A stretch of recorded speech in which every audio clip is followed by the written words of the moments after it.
बिस्मिल्लाहिर्रहमानिर्रहीम। अस्सलाम वालेकुम। आज 10 नवंबर है और दिन है जुमे का। इमरान खान साहब का इस वक्त सबसे अहम मामला साइफर केस का मामला है, क्योंकि आपको पता ही है कि तोशाखाना केस में इमरान खान साहब जो हैं वो उनकी ज़मानत हो चुकी है। साइफर में उनकी गिरफ्तारी डाली गई थी और जो तोशाखाना में इमरान खान साहब की जो अपील है, जिसमें यह है कि इमरान खान साहब के ख़िलाफ़ जो तोशाखाना फ़ैसला था उसको मुअत्तल कर दिया जाए। पहले उनकी सज़ा मुअत्तल है, फ़ैसला भी मुअत्तल कर दिया जाए और मेन अपील को सुनकर उनको जो है वो बरी किया जाए, जो कि उन्होंने हर सूरत में होना है, चाहे वो हाई कोर्ट से हो चाहे वो सुप्रीम कोर्ट से हो। उसकी रीज़न ये है कि किसी एक का भी इस पर इख्तलाफ नहीं है कि ये जो तोशाखाना केस है हुमायूं दिलावर साहब का फ़ैसला वो कलअदम होना है। लेकिन अब अच्छा, उसमें यह हुआ था कि 7 नवंबर को वो समाअत के लिए मुकर्रर हुई थी अपील, लेकिन नवाज शरीफ के वकील जो अमजद परवेज़ साहब हैं वो बैरून मुल्क घूमने फिरने गए हुए हैं, तो इसलिए उन्होंने 13 नवंबर को क्योंकि आना था, तो इस्लामाबाद हाई कोर्ट ने 20 नवंबर तक इमरान खान की वो अपील के ऊपर समाअत जो है वो मुलतवी कर दी, क्योंकि इलेक्शन कमीशन के भी वही वकील हैं जो मियां नवाज शरीफ के वकील हैं, अमजद परवेज़ साहब। इमरान खान के ख़िलाफ़ भी वही वकील हैं। अब इमरान खान साहब, एक और मामला इमरान खान साहब का सुप्रीम कोर्ट पहुंच गया और ये उनकी ज़मानत के केस से ज़्यादा इंपॉर्टेंट है, क्योंकि देखें जो ज़मानत का मामला है वो ज़मानत का मामला तो ज़मानत तो उनकी होनी ही होनी है। जो है वो वैसे मैं सुन रहा था हसनात मलिक साहब के वीलॉग, हसनात मलिक साहब के वीलॉग में साकिब बशीर साहब ने कहा, जो इस केस को सारा तमाम फोरम्स पे कवर कर रहे हैं, साकिब बशीर साहब ने ये कहा कि अगर इंसाफ और मेरिट की बात की जाए तो इमरान खान साहब की साइफर केस में ज़मानत बनती है। लेकिन साथ ही हसनात मलिक साहब ने कहा कि देखना होगा कि काजी फाइज साहब बेंच कौन सा बनाते हैं, तो ये बेंच देख कर पता चलेगा कि ज़मानत होती है या नहीं होती। इसी से मैंने इसलिए ट्वीट भी किया कि हमारे उस मौक़िफ़ की तस्दीक हुई है जो हम मुसलसल कह रहे हैं कि जस्टिस काजी फाइज़ ईसा साहब जो हैं वो इमरान खान के मामले में अपने हलफ के मुताबिक फ़ैसले नहीं कर रहे, इंसाफ पे मबनी फ़ैसले नहीं कर रहे, बल्कि जस्टिस काजी फाइज़ ईसा साहब ज़ाती बुग़्ज़, अनात, नफ़रत की बुनियाद पर फ़ैसले कर रहे हैं। और यहाँ पर हसनात मलिक साहब इस बात की गवाही दे रहे हैं कि काजी फाइज़ ईसा साहब जो बेंच बनाएंगे वो बेंच देख कर पता चलेगा कि वो इमरान खान को ज़मानत देगा या नहीं देगा, क्योंकि इससे पहले भी तहरीक इंसाफ के कुछ केसेस काजी फाइज़ साहब ने ऐसे बेंच में लगाए जिन्होंने इमरान खान के लोगों को जो आइन और कानून के मुताबिक रिलीफ मिल रहा था उस रिलीफ को भी उन्होंने जो है उसका रास्ता भी रोक दिया। अब ये मामला भी काजी फाइज़ साहब देखते हैं कि इस बेंच के सामने लगाते हैं, लेकिन क्योंकि ये मैं आपको बता सकता हूँ कि क्योंकि अब हसनात मलिक साहब ने जो ये बात की है ये हाईलाइट हो गई है, अब काजी फाइज़ साहब शायद हलफ के मुताबिक थोड़ा सा काम कर लें और एक आध केस में इमरान खान को रिलीफ दे दें, क्योंकि उसकी रीज़न ये है कि बहुत ज़्यादा फिर इश्यूज़ हो जाएंगे कि एक तरफ नवाज शरीफ को मुसलसल रिलीफ 100 में से 100 नंबर और इमरान खान को 0/100 और बिल्कुल कोई इमरान खान के साथ इंसाफ नहीं है, तो कहीं एक न एक जगह पे तो उनको ज़मानत शायद देनी पड़ जाए, चाहे वो इंसाफ ना भी करना चाहते हो, हिकमत अमली के तहत ही हो। वैसे तो उनका हलफ उनको ये कहता है कि वो इंसाफ पे मबनी फ़ैसले करें, लेकिन हम ये देख रहे हैं कि वो ज़ाती बुग़्ज़ और अनात पे मबनी फ़ैसले कर रहे हैं और 2 माह में उन्होंने जो है ये साबित किया है। हमाद साहब का मैं ट्वीट देख रहा था, हमाद हसन साहब ने ट्वीट किया हुआ था कि काजी फाइज़ साहब की जो है वो इदारों के साथ लड़ाई हो सकती है, ये मुशर्रफ वाला केस कुछ और केसेस, तो मैंने उन्हें ये कोट ट्वीट करके कहा कि बिल्कुल लड़ाई नहीं होगी। काजी फाइज़ साहब 2 माह से उन्होंने ये अपने अमल से साबित कर दिया कि वो बड़े अच्छे बच्चे हैं और वो अच्छे बच्चे बन के रहेंगे नवाज शरीफ की तरह। बिल्कुल कोई लड़ाई काजी फाइज़ साहब की नहीं होगी। और ज़ाहिर है जब वो पीटीआई के रिलीफ का रास्ता रोकेंगे, कोई और मामला टेकअप नहीं करेंगे, यानी सोशल मीडिया पे वो चीज़ें भी पढ़ लेते हैं, उस पर भी रिएक्ट कर देते हैं, वो यूट्यूब चैनल सुन के उसके ऊपर भी रिएक्ट कर देते हैं, वो टीवी चैनल्स पर इंटरव्यू सुन के सदर के उसके ऊपर भी रिएक्ट कर देते हैं, वो डॉन में एक खबर पढ़ के उसके ऊपर भी नोटिस ले लेते हैं। लेकिन डॉन में जहाँ पे वो खबर लगी हुई है जिसके ऊपर नोटिस लिया, उससे आगे पीछे जो खबरें लगी हुई हैं इंसानी की पामालियों की, उन पर उनकी नज़र नहीं पड़ती, सिर्फ स्पेसिफिक उस जगह पे जाकर नज़र पड़ती है जो उन्होंने मामला टेकअप करना होता है। फिर इसी तरह से जनरल फैज़ के ख़िलाफ़ मामला 3 नवंबर को आता है और उसको भी वो लगा देते हैं 8 नवंबर के लिए, लेकिन बाकी मामला ना काजी साहब की नज़र पड़ती है, ना वो देखते हैं, ना उनको पता चलता है। और यही उनका अमल जो है वो काजी फाइज़ साहब का इमरान खान के दौर हुकूमत में था कि इमरान खान के ख़िलाफ़ हर वो चीज़ जो अखबार में छपती थी उसके ऊपर नोटिस ले लेते थे। तरक्याती फ़ंड्स के ऊपर भी, इमरान खान के कन्वेंशन सेंटर में जाना भी और भी चीज़ें भी, उन पर वो नोटिस ले लेते थे, सो मोटो ले लेते थे। लेकिन बाकी PDM की दौर में उनको ना कोई अखबार नज़र आया, ना कोई चैनल नज़र आया, और अब भी उनको कोई ऐसी चीज़ नज़र नहीं आती जिसके ऊपर काजी फाइज़ साहब नोटिस लें। अब आ जाएँ ये जो इमरान खान साहब की जानिब से जो फ़र्द जुर्म को चैलेंज किया गया, जो फ़र्द जुर्म आयद की गई, इसमें कुछ पॉइंट्स बहुत इंपॉर्टेंट हैं। इसका मैं मतन आपके सामने रखूँगा, इंपॉर्टेंट बल्कि पॉइंट्स, मुकम्मल मतन तो नहीं, इंपॉर्टेंट पॉइंट्स आपके सामने रखूँगा, तो इससे आपको अंदाज़ा होगा कि ये केस इसमें भी बड़ा मुश्किल है कि इंसाफ के पैरामीटर से बाहर निकलना, क्योंकि इसमें ऐसे वैलिड इतने मजबूत पॉइंट्स उठाए गए हैं कि इसके ऊपर अगर इनमें से एक पॉइंट भी इस्टेब्लिश हो गया, होते तो बहुत सारे हैं, लेकिन अगर एक मजबूरन इस्टेब्लिश होने पर मान लिया गया सुप्रीम कोर्ट की जानिब से, चाहे वो बेंच काजी साहब ने कोई भी बनाया या अपने पास लगाया, तो थोड़ा सा साइफर केस में जो जल्दबाजी है वो मामला डिले हो सकता है, और डिले हो गया तो सारा मंसूबा जो है वो ख़तरे में पड़ सकता है। क्योंकि इस वक्त मियां नवाज शरीफ का ये है कि जी आपने इसमें सही सज़ा नहीं दी, इसमें तोशाखाना में, तो अब साइफर में तगड़ी तरीके से सज़ा सुनाएं ताकि इमरान खान बिल्कुल जेल से बाहर ना आए, इमरान खान जो है वो डिस्क्वालीफाई रहे, इमरान खान इलेक्शन ना हो, ये मियां नवाज शरीफ की शर्त है। अब ये जो फ़र्द जुर्म का फ़ैसला है जो उसको चैलेंज किया गया, अच्छा इसमें फ़र्द जुर्म के फ़ैसले को चैलेंज किया गया था हाई कोर्ट में। हाई कोर्ट ने इमरान खान की दरख्वास्त बाकी तमाम दरख्वास्तों की तरह मुस्तरद कर दी। हाई कोर्ट के फ़ैसले के ख़िलाफ़ ये अपील में आए हैं हामिद खान साहब और सलमान सफदर साहब, और ये फ़र्द जुर्म से मुतालिक ट्रायल कोर्ट का 23 अक्टूबर 2023 का फ़ैसला था, और इस तरह जो 26 अक्टूबर को इस्लामाबाद हाई कोर्ट ने इसको दुरुस्त करार दिया था फ़र्द जुर्म को कि दुरुस्त है, और 23 अक्टूबर की, और 26 अक्टूबर को इस फैसले को अब इन्होंने चैलेंज किया है। और इन्होंने कहा है कि जो इस्लामाबाद हाई कोर्ट का 26 अक्टूबर का फैसला है जस्टिस आमिर फारूक साहब का, वो ज़ाब्ता फौजदारी और आइन के आर्टिकल 4 और 10A के ख़िलाफ़ है, और इसको कलअदम करार दिया जाए।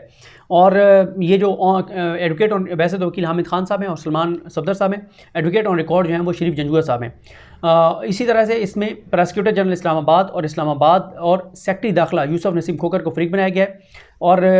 ये कहा गया है इस दरख्वास्त में, इस अपील में, कि इमरान खान मुल्क के उन चंद ईमानदार और काबिल कदर, पहले थोड़ा सा वो उन्होंने चीज़ें लिख के और फिर आगे उन्होंने मेन ग्राउंड्स दी हुई हैं, फ्लॉज बताए हुए हैं, वो बहुत इंपॉर्टेंट है। और यहाँ पर इस पे जाने से पहले ये भी बता दूँ कि आज जो है वो गवाह रिकॉर्ड नहीं हो सके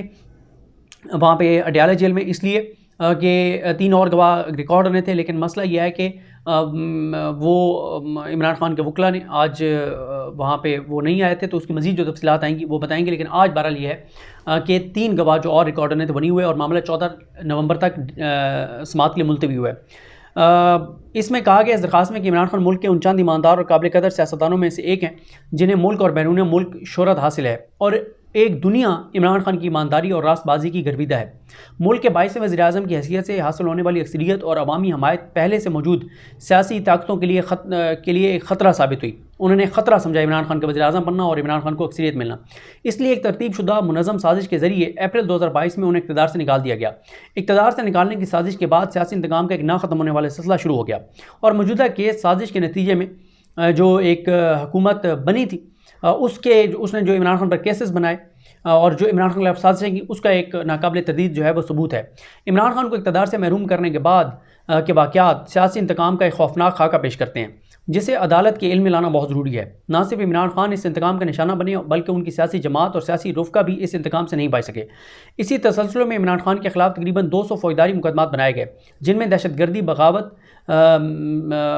फसाद, ममनुआ फंडिंग, तोशाखाना, मीडिया पर तशद्दुद आमेज़ तकरीर और खिताबात के अलावा रियासत के ख़िलाफ़ मुजरमाना साजिश के मुकदमात शामिल हैं। इन तमाम मुकदमात और हथकंडों का मकसद इमरान खान को सियासी तौर पर अलग थलग करना और सियासत से किनारा कश कराना मकसद है। दरख्वास्त में FIA की गैर जानबदारी पर सवाल उठाते हुए कहा गया है कि बदकिस्मती से सियासी इंतकाम की इस मुहिम में रियासती मशीनरी गलत तौर पर इस्तेमाल की जा रही है। इंतहाई काबिल एतराज़ तरीक़ों और इख्तियार और अथॉरिटी के गलत इस्तेमाल के ज़रिए रियासती मशीनरी को झूठे मुकदमात बनाने के लिए इस्तेमाल किया गया। साइफर केस भी मज़कूरा ज़ालमाना मुहिम का एक सबूत है, जिसका वाहिद मकसद इमरान खान के साथ सियासी हिसाब किताब बराबर करना है। इस सारे मामले में FIA का तर्ज़ अमल इंतहाई जानिबदाराना, मुतअस्सिबाना और इंसाफ के तकाज़ों के मुनाफी है। FIA की जानिबदारी का एक सबूत यह है कि इमरान खान के खिलाफ मुतअद्दिद झूठे मुकदमात FIA ने दर्ज कराए, जिनमें फ़ॉरेन फंडिंग केस भी शामिल है। फ़ॉरेन फंडिंग केस में इस्लामाबाद के बैंकिंग कोर्ट ने इमरान खान को ज़मानत दे रखी है, इसलिए अब तमाम तवज्जो जो है वो साइफर केस पर मरकूज़ कर दी गई है। दरख्वास्त में कहा गया है कि FIA ने बतौर इस्तग़ासा इमरान खान के खिलाफ ऑफिशियल सीक्रेट एक्ट के सेक्शन 5 और 9 ताज़ीरात पाकिस्तान के दफ़ा 34 के तहत मुकदमा दर्ज किया, लेकिन ऊपर बयान करदा तमाम सबूत FIA का बतौर इस्तग़ासा, साख और गैर जानिबदारी पर एक सवाल हैं। ट्रायल कोर्ट की गैर जानिबदारी पर सवाल उठाते हुए कहा गया है कि साइफर के मामले में ट्रायल कोर्ट के तरीक़ाकार और अपनाए गए अंदाज और तर्ज अमल से इमरान खान सख्त परेशान है। ट्रायल कोर्ट के ये अबुल हसनात जुल्करनैन साहब की बात हो रही है। ट्रायल कोर्ट के गैर कानूनी इक़दामात उस वक्त शुरू हुए जब सबसे पहले ज़ाब्ता फ़ौजदारी की खिलाफवर्जी करते हुए गैर कानूनी तरीके से खुफिया तौर पर दरखास्त गुजार की गिरफ्तारी के ऑर्डर जारी किए गए और फिर मुलजिम की अदम मौजूदगी में जुडिशल रिमांड का ऑर्डर जारी किया गया। यानी इमरान खान को पेश नहीं किया गया जज साहब के सामने और उन्होंने इमरान खान का जुडिशल रिमांड दे दिया और गिरफ्तारी की वो सारा कर दिया। उन्होंने बगैर इमरान खान के पेश हुए। वो कहते हैं ये तो कानून में इसकी इजाज़त ही नहीं थी। ट्रायल कोर्ट में 15 अगस्त 2023 को जो हुआ उसका इल्म ना तो इमरान खान को, ना उनकी वकला की टीम को, ना ही अहले खाना को था। जबकि 16 अगस्त की कार्रवाई भी इमरान खान की अदम मौजूदगी में हुई। 15 को गिरफ्तारी डाली गई, 16 के इमरान खान के जिस्मानी रिमांड मांगा गया, वो मुस्तरद हुआ, जुडिशल पर उनको भेज दिया गया। इन दोनों दिनों में इमरान खान को कहीं पर भी अदालत के सामने जो है वो पेश नहीं किया गया। इसी तरह से जो इमरान खान की गैर मौजूदगी में सारी कार्रवाई हुई वो ज़ाब्ता फ़ौजदारी के सेक्शन 167 की खुलम खुला खिलाफवर्जी है। ज़ाब्ता फ़ौजदारी के तहत रिमांड का फैसला मुलजिम को पेश करके उनकी मौजूदगी में किया जाता है और आला अदलिया ने भी इस ज़िमन में असूल कानून तय कर दिए हैं। यानी ये अब आप देखें ना जो पॉइंट्स उठाए जा रहे हैं, पहला गिरफ्तारी गलत तरीके से डालना, फिर जिस्मानी रिमांड मुस्तरद करते हुए जुडिशल गलत तरीके से करना, इमरान खान का वहाँ पे मौजूद ना होना, फैमिली को पता ना होना, वकला को पता ना होना, ये पॉइंट्स उठाए गए हैं। आगे भी कुछ पॉइंट्स हैं। उसके बाद गिरफ्तारी और रिमांड के फैसलों में कानून और तयशुदा असूलों की खिलाफवर्जी से ट्रायल कोर्ट की अहलियत और गैर जानिबदारी पर सवाल उठता है। वो कहते हैं कि जब जिस तरह से उन्होंने इमरान खान की गिरफ्तारी को अलाउ किया, उनको जुडिशल किया, इसी से ही पहला पॉइंट इस्टेब्लिश हो गया है कि ये अदालत जो है वो है जानिबदार है और ये कम्पिटेंट नहीं है। मज़ीद कहा गया कि सैफर केस में गिरफ्तारी के बाद ज़मानत की दरख्वास्त भी ट्रायल कोर्ट ने तकनीकी एतराज़ात उठाकर 14 सितंबर को मुस्तरद कर दी। ट्रायल कोर्ट ने ज़मानत की दरख्वास्त की समाअत में गैर ज़रूरी तख़ीर की, वो क्योंकि जज साहब छुट्टी पे चले गए थे और जज साहब जब छुट्टी पे गए और जब फिर वो सारा कुछ हुआ वो आपको याद ही है। ट्रायल कोर्ट ने ज़मानत की दरख्वास्त की समाअत में गैर ज़रूरी तख़ीर की। इस पूरे मामले में ट्रायल कोर्ट का तर्ज़ अमल ना सिर्फ गैर कानूनी बल्कि नामुनासिब और ट्रायल के मरवजा प्रैक्टिस एंड प्रोसीजर यानी तरीक़ाकार से मुतसादिम भी है। कानून को इस कदर पामाल करना इशारत करता है कि ट्रायल कोर्ट गैर जानिबदार नहीं है और ट्रायल कोर्ट की इस जानिबदारी से शफाफ ट्रायल और मुंसफाना सलूक से मुतल्लिक इमरान खान के खदशात को तक़वियत मिल रही है। दरख्वास्त में फ़र्द जुर्म आयद करने में कानून की खिलाफवर्जी का जिक्र करते हुए कहा गया कि 17 अगस्त को फ़र्द जुर्म मौसूल हुआ और फ़र्द जुर्म के खिलाफ दिफा में जवाब की तैयारी के लिए कानून के मुताबिक मुनासिब वक्त दिए बगैर 23 अगस्त को फ़र्द जुर्म आयद कर दिया गया। साइफर केस में दर्ज पेचीदा इल्ज़ामात को समझने और जवाब तैयार करने के लिए वक्त देना कानूनी तकाजा था, लेकिन ट्रायल कोर्ट ने कानून के सब तकाजे पामाल किए और कार्रवाई में जल्दबाजी करके शफाफ ट्रायल के असूलों पर समझौता कर दिया। फ़र्द जुर्म से मुतल्लिक हाई कोर्ट के फैसले में मौजूद कानूनी खामियों की निशानदेही करते हुए कहा गया कि ज़ाब्ता फ़ौजदारी के सेक्शन 241A की वाज़ेह खिलाफवर्जी और फ़र्द जुर्म आयद करने में कानूनी तकाज़ों की पामाली के ठोस शवाहिद को नज़रअंदाज करते हुए इस्लामाबाद हाई कोर्ट ने 26 अक्टूबर को फ़र्द जुर्म के ख़िलाफ़ दरख्वास्त खारिज कर दी। अच्छा ये सॉरी मैं पीछे अगस्त के आ गया हूँ। 17 अक्टूबर फिर 23 अक्टूबर, 17 को वो फ़र्द जुर्म के लिए कापियाँ दी गई, 23 को फ़र्द जुर्म आयद की गई, उसको चैलेंज किया हाई कोर्ट में और 26 अक्टूबर को हाई कोर्ट ने फ़र्द जुर्म को दुरुस्त करार दिया। तो ये इस तरह से है टाइमलाइन 17, 23 और 26 अक्टूबर। उसके बाद फिर ज़ाहिर अब नवंबर है। उसके बाद मज़ीद कहा गया कि फ़र्द जुर्म के ख़िलाफ़ दरख्वास्त खारिज करने के फ़ैसले में हाई कोर्ट ने पूरा ज़ोर इस पर लगाया कि इमरान खान ने 9 सितंबर के फ़ैसले को चैलेंज नहीं किया। हालांकि हकीकत यह है कि क्रिमिनल रिवीजन नंबर 151 में हाई कोर्ट के सामने ये मामला आया, लेकिन हाई कोर्ट ने गलत तौर पर 2 अलग अलग इशूज़ को गड़बड़ कर दिया। फ़र्द जुर्म में कानून के खिलाफ वर्जियों की तफसीलात सुप्रीम कोर्ट के सामने रखते हुए कहा गया कि फ़र्द जुर्म में जल्दबाजी से अदालत की कार्रवाई की शफाफियत ख़त्म हो गई है। कानून के मुताबिक फ़र्द जुर्म आयद करने और फ़र्द जुर्म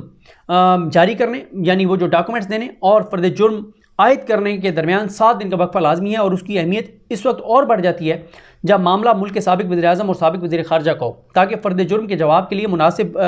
वक्त जो है वो मिल सके। लेकिन हाई कोर्ट ने ट्रायल जल्द मुकम्मल करने के लिए ज़ाब्ते की खिलाफवर्जी और इस वाज़ेह जल्दबाजी को नज़रअंदाज कर दिया। यानी हाई कोर्ट ने नज़रअंदाज कर दिया कि कितनी जल्दी से केस चलाया जा रहा है, कापियाँ दी नहीं गई, डॉक्यूमेंट्स दिए नहीं गए और आगे एक बहुत इंपॉर्टेंट पॉइंट उठाया गया कि कौन सा डॉक्यूमेंट असल डॉक्यूमेंट है जो नहीं दिया गया। फ़र्द जुर्म आयद करने में ना सिर्फ ज़ाब्ते की बल्कि आइन के आर्टिकल 4 और 10 की खिलाफवर्जी की गई है, क्योंकि आइन ने आर्टिकल 4 के तहत कानून के मुताबिक सलूक करने और आर्टिकल 10A के तहत शफाफ ट्रायल को बुनियादी हक करार दिया है। मज़ीद कहा गया कि कानून जब किसी अमल को किसी मखसूस तरीके से सरअंजाम देने की ताकीद करे और वो उस तरीके के मुताबिक सरअंजाम ना दिया जाए तो वो गैर कानूनी है। यानी कानून अगर ये कहता है कि 7 दिन का टाइम देना था और वो नहीं दिया गया तो फिर ये सारा अमल जो है वो गैर कानूनी हो जाएगा। और फिर आगे कहा गया कि इसलिए फ़र्द जुर्म जारी होने और आयद करने के दरमियान 7 दिनों के वक्फे की कानून की खिलाफवर्जी से इमरान खान के खिलाफ फ़र्द जुर्म आयद करने का अमल गैर कानूनी हो गया और बातिल है। कानून ने ये वक्फा इसलिए फराहम किया है ताकि मुल्ज़िम इल्ज़ामात की नोयत को समझकर उसके मुताबिक दिफा में अपना जवाब तैयार कर सकें। अगर लाजमी कानूनी अमल की शर्त पर अमल ना किया जाए तो इसका मदावा नहीं होता है, इसलिए ज़ाब्ता फ़ौजदारी के सेक्शन 537 के तहत वो अमल बातिल हो जाता है। मज़ीद कहा गया है कि फ़र्द जुर्म आयद करने के मामले से वाज़ेह हो रहा है कि ट्रायल कोर्ट फ़ौजदारी निज़ाम इंसाफ से नाबल्द है, यानी उनको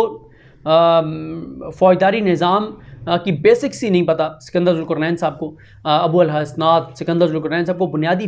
कानून के नहीं पता, ये कह रहे हैं इस दरख्वास्त में।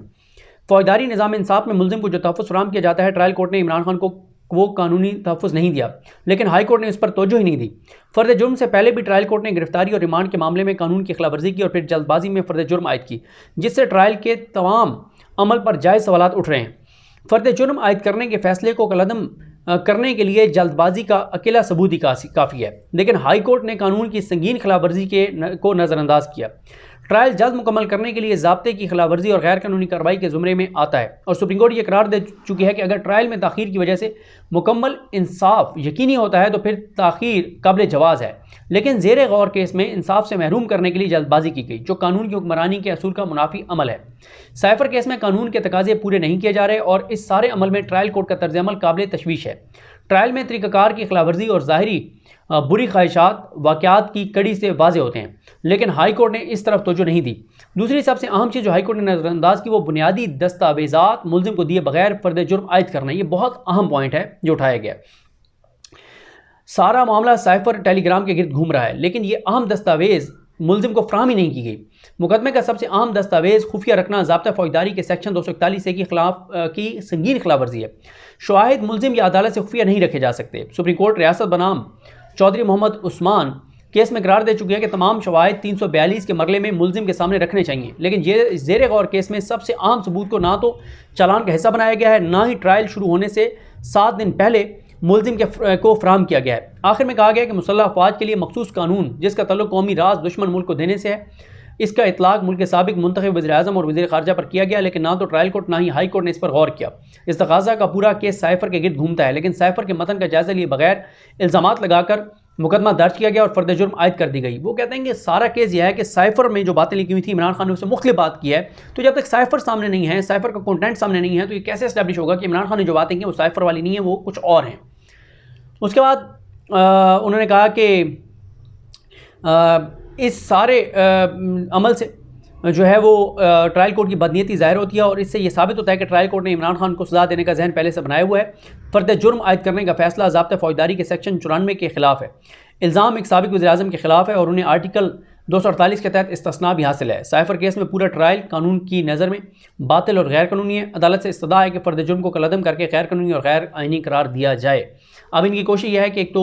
फ़र्द जुर्म को कलअदम कराया जाए और जब तक इसका फैसला नहीं होता वहाँ पे स्टे करवाया जाए, साथ ज़मानत का मामला भी है। अब देखते हैं ये किस बेंच के सामने काजी फैसल साहब लगाते हैं और इंसाफ पे मबनी फ़ैसला होता है या ज़ाती बुग़्ज़, अनाद और नफ़रत की बुनियाद पर फैसला होता है। ये मैं नहीं कह रहा, बल्कि जिनको मोतबर सहाफ़ी ख़ुद काजी फैसल साहब कहते हैं वो ये बात कर रहे हैं कि काजी साहब जब बेंच बनाएंगे तो नज़र आ जाएगा कि इंसाफ होगा या काजी साहब के ज़ाती बुग़्ज़, नफ़रत और अनाद के मुताबिक फ़ैसला होगा। ये अगर केस में ये फ़र्द जुर्म को कलअदम कर दिया जाता है और कहा जाता है कि दोबारा फ़र्द जुर्म आयद करें पूरा टाइम देकर, तो फिर डिले आ जाएगा इस सारे प्रोसेस में। जो एक जल्दी है, जो नवाज शरीफ कहते हैं कि एज सुन एज पॉसिबल बस इमरान खान को साइफर में सज़ा सुनाओ, इससे पहले उनका कलेजा जो है वो ठंडा नहीं हो रहा, उनका खौफ ख़त्म नहीं हो रहा। वो कहते हैं कि इमरान खान को कम अज़ कम इलेक्शन तक भी जेल में रखो और इलेक्शन के बाद भी कुछ 6-8 महीने जेल में रखो, ताकि आराम से मैं वज़ीर-ए-आज़म भी बन जाऊँ और उसके बाद शुरू के दिनों में जो मैंने करप्शन, लूट मार शायद करनी है, जो भी मैंने करना है वो मैं आसानी से कर लूँ, इमरान खान मेरे रास्ते में ना हो। इमरान पता ही नहीं कि इमरान खान अगर बाहर हुआ, और वैसे तो अब यह है कि इमरान खान बाहर ना भी हुआ, सिर्फ बल्ले का निशानी बैलेट पेपर पर हुआ, तो तबाही और बर्बादी हो जाएगी। इस पे हम नेक्स्ट वीडियो में बात करेंगे कि मैं ये बात क्यों कर रहा हूँ। मुझे अपनी दुआ में याद रखें। अलकरीम हम सब का हमें नसरो। अल्लाह हाफ़िज़।